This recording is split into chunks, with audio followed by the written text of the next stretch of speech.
जीवन में ऐसा समय भी आता है जब मनुष्य बहुत प्रयास करता है फिर भी परिणाम हाथ नहीं आते।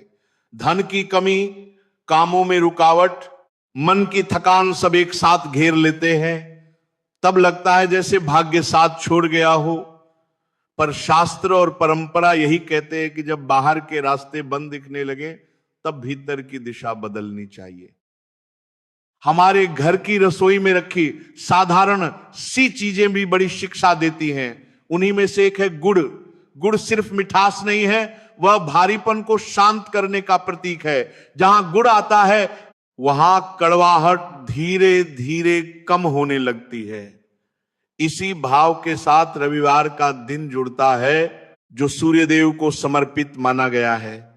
सूर्य प्रकाश का, आत्मबल का और दिशा देने वाली ऊर्जा का प्रतीक है। रविवार की सुबह जब मन थोड़ा स्थिर हो, स्नान के बाद कुछ क्षण सूर्य की ओर देखकर खड़े हो जाइए। तांबे के पात्र में जल लीजिए, उसमें थोड़े से चावल, एक छुटकी कुमकुम और गुड़ का छोटा सा टुकड़ा डाल दीजिए। ये सब किसी दिखावे के लिए नहीं, केवल भाव के लिए।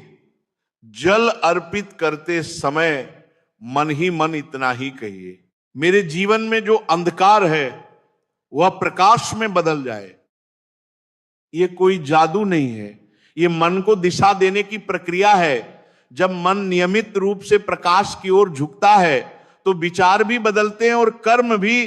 कहा जाता है कि ऐसा करने से धीरे धीरे कामों में स्थिरता आने लगती है, निर्णय स्पष्ट होने लगते हैं और जो रुकावटें थीं वे अपने आप ढीली पड़ने लगती हैं। अब गुड़ का एक और भाव समझिए।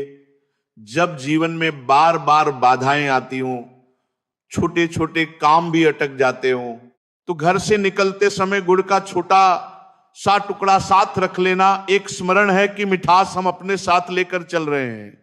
ये बाहर की नहीं, भीतर की बाधाओं को कम करता है। मन हल्का रहता है और हल्का मन सही समय पर सही कदम उठा पाता है। दान का भाव भी बहुत गहरा होता है। रविवार के दिन यदि किसी जरूरतमंद को थोड़ा सा गुड़, कपड़ा या अन्न श्रद्धा से दे दिया जाए तो उसका अर्थ यह है कि हम अपने अभाव को बांटने की हिम्मत कर रहे हैं। शास्त्र कहते हैं जो बांटना सीख लेता है उसके जीवन में रुकावटें टिकती नहीं। एक बात और ध्यान से समझिए, पानी को हमारे शास्त्रों में बहुत सूक्ष्म माध्यम माना गया है। जल जैसा हम सोचते हैं वैसी ही भावना को धारण करता है। जब आप शांत मन से पानी को देखते हुए अपनी इच्छा या समस्या का स्मरण करते हैं तो असल में आप अपने मन को स्पष्ट कर रहे होते हैं और स्पष्ट मन समाधान की ओर जल्दी बढ़ता है। यह सब उपाय किसी को वश में करने के लिए नहीं है, नहीं किसी पर अधिकार जमाने के लिए। इनका उद्देश्य केवल एक है, अपने मन को मजबूत करना, अपने भीतर विश्वास जगाना। क्योंकि जब मन मजबूत होता है तब परिस्थिति भी धीरे धीरे बदलने लगती है। अंत में बस इतना ही समझिए, गुड़, जल, सूर्य ये सब प्रतीक हैं। असली परिवर्तन तब होता है जब आप नियमितता, श्रद्धा और सकारात्मक भाव के साथ आगे बढ़ते हैं। इसे चमत्कार की तरह नहीं, अभ्यास की तरह अपनाइए। धीरे धीरे आप स्वयं देखेंगे मन हल्का होने लगा है, फैसले साफ होने लगे हैं और जीवन की दिशा फिर से स्पष्ट होने लगी है।